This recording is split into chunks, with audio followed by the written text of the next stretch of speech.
இன்றைய நாளொரு சிந்தனை நிகழ்ச்சிக்கு உங்களை வரவேற்கின்றேன். இன்றைய நாளொரு சிந்தனை நிகழ்ச்சியில் நான் சொல்லப்போவது, உங்கள் எல்லாருக்கும் தெரியும், ராமர் பாலம். இந்த ராமர் பாலம் ராமேஸ்வரத்திலிருந்து ஸ்ரீலங்காவுக்கு போடப்பட்டது. இது ராமர் காலத்தில் போடப்பட்டது. இது போடும்போது எல்லா மிருகங்களும் இந்த பாலம் போடுறதுக்கு உதவி செய்தன்னு சொல்லி ஒரு கதை இருக்கிறது. அப்போ அந்த நேரம் அணிலும் தன்னுடைய பங்குக்கு மண்ணை சுமந்து கொண்டே அந்த கடலில் போட்டுதான். போடும்போது தான் ராமர் பாலை பார்த்துட்டு அந்த அணில முதல்ல இருந்த மண்ணை தடவை அப்படி தட்டும்போது அந்த அது கை பட்டதான்னு சொல்லி அந்த வெள்ளைக்கோடு 3 கோடு இருக்குன்னு நினைக்கிறேன், அது வந்ததாக ஒரு கதை இருக்கிறது. அதே மாதிரி இந்த அணிலின்ற பங்குக்கு உங்களுக்கும் பங்கு தரப்போகிறேன். இந்த வீடியோ பார்க்குற நீங்களும் அந்த பங்கு பெற்றுங்கள்.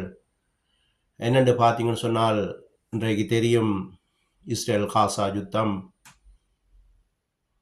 இது ஒரு வருஷம் முடிந்து நடந்து கொண்டிருக்கிறது. இது பக்கத்தில் இஸ்ரேலை சுற்றி இருக்கிற நாட்டிலிருந்து ஈரானும் சரி, ஹிஸ்புல்லா, ஹமாஸ் என்னும் இயக்கங்கள் எல்லாம் இஸ்ரேலுக்கு குண்டுகளை அடித்து கொண்டிருக்கிறார்கள். இதில் பார்த்தீங்கன்னு சொன்னால் 2-3 நாளைக்கு முதல் ஹிஸ்புல்லா என்னும் இயக்கம் இந்த அண்டர் கிரவுண்டுக்குள்ளே இருந்த மிசைல், பெரிய பெரிய அணு ஆயுதங்கள் எல்லாம் காட்டினார்கள். உங்களை நாங்கள் அடிக்க தயாராக இருக்கிறோம்னு சொல்லி. அதே மாதிரி ஈரானும் தன்னுடைய பங்குக்கு அண்டர் கிரவுண்டுக்கு இருந்த மிசைல் ஆயுதங்கள் எல்லாம் காட்டினார்கள். பைபிளில் ஒரு வசனம் இருக்குது, பெருமை உள்ளவருக்கு கடவுளை எதிர்த்து நிற்கிறார்னு சொல்லி. இவர்கள் தங்களுடைய பலனை காட்டுகிறார்கள், பெருமையை காட்டுகிறார்கள். ஆனால் இஸ்ரேலுடைய தேவன், இந்த வானத்தையும் பூமியையும் படைத்த தேவன், அவர்களோடு இருக்கும் வரைக்கும் யாராலையும் எதுவும் செய்ய முடியாது. இன்றைக்கு பல வருஷங்களாக, 50 வருஷம் இல்லை, இது 2000-3000 வருஷம் பழமையானது இந்த இஸ்ரேல். அப்போ இருந்து இப்போ வரைக்கும் பக்கத்தில் உள்ள அரபி நாடுகள் இஸ்ரேலை பிடிப்பதற்கு, அழிப்பதற்கு முயற்சி செய்து கொண்டே இருக்கிறார்கள். சில நேரம் அடித்து உள்ள வந்துட்டு திரும்ப இஸ்ரேல் அவர்களை கலைத்து பிடித்திருக்கிறார்கள். இப்படியாக வரலாறு உள்ளது இந்த இஸ்ரேலுக்கு. ஆனால் இன்றைய காலகட்டம் வேறு. இன்றைய காலகட்டத்துக்கு எல்லா நாடும் சேர்ந்து இஸ்ரேலை அழிப்பதற்கு காத்திருக்கிறது. ஆனால் இதுக்கு முதல் ஒரு 1500 வருஷம், 2000 வருஷத்துக்கு முதல் எசேக்கியானும் ராஜா இஸ்ரேலை ஆட்சி செய்த நேரம், பக்கத்தில் இருந்து ஒரு நாட்டுக்காரன் யுத்தம் பண்ண வந்தான். அந்த நாட்டுக்கு வந்து எல்லையில் நின்று கொண்டு அந்த எசேக்கியேல் ராஜாவுக்கு கடிதம் அனுப்பினான், ஒரு நாட்டை நாங்கள் பிடிக்க போகிறோம்னு சொல்லி. அந்த எசேக்கியேல் ராஜா தேவாலயத்துக்குள்ளே போய் கடவுளுக்கு முன்பாக அழுது புலம்பினான், எங்களை காப்பாற்றுங்கள், எங்களை விடுதலை ஆக்குங்கள்னு சொல்லி.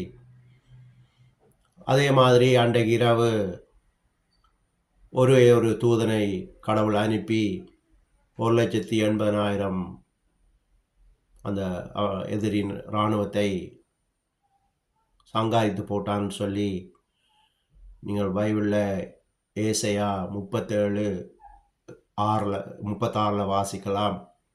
வாசி பார்த்தீங்கன்னா தெரியும். அப்படியாக ஒரு தூதன் போதும் இவர்களை அழிக்கிறதுக்கு.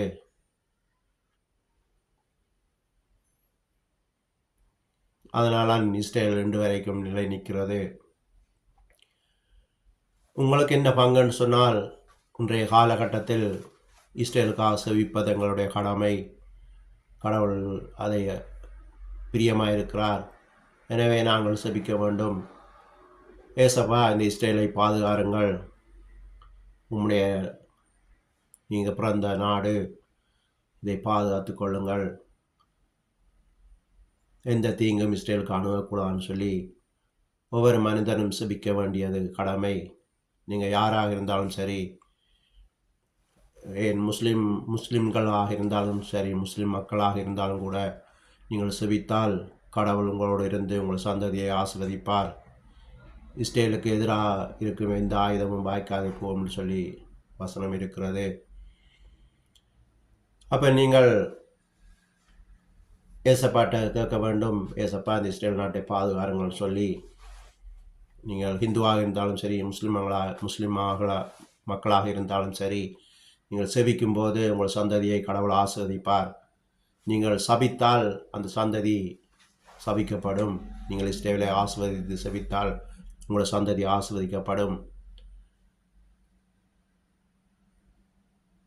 நீங்கள் செபிக்காம விட்டாலும் சரி, சபிக்காம விட்டாலும் சரி, சும்மா இருந்தாலே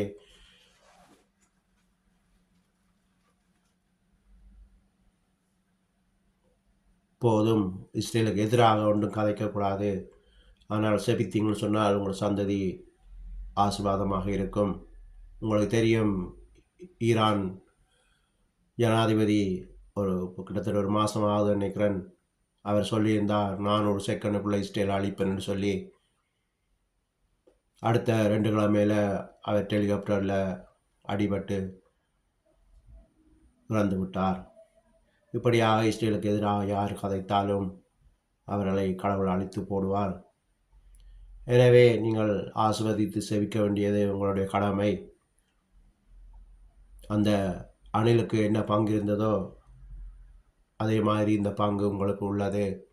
நீங்கள் செபிக்கும்போது உங்கள் குடும்பம் ஆசீர்வதிக்கப்படும், உங்கள் சந்ததி ஆசீர்வதிக்கப்படும் என்று சொல்லி இன்றைய நாள் ஒரு சிந்தனை நிகழ்ச்சியை முடித்துக் கொள்கிறேன். நன்றி, வணக்கம்.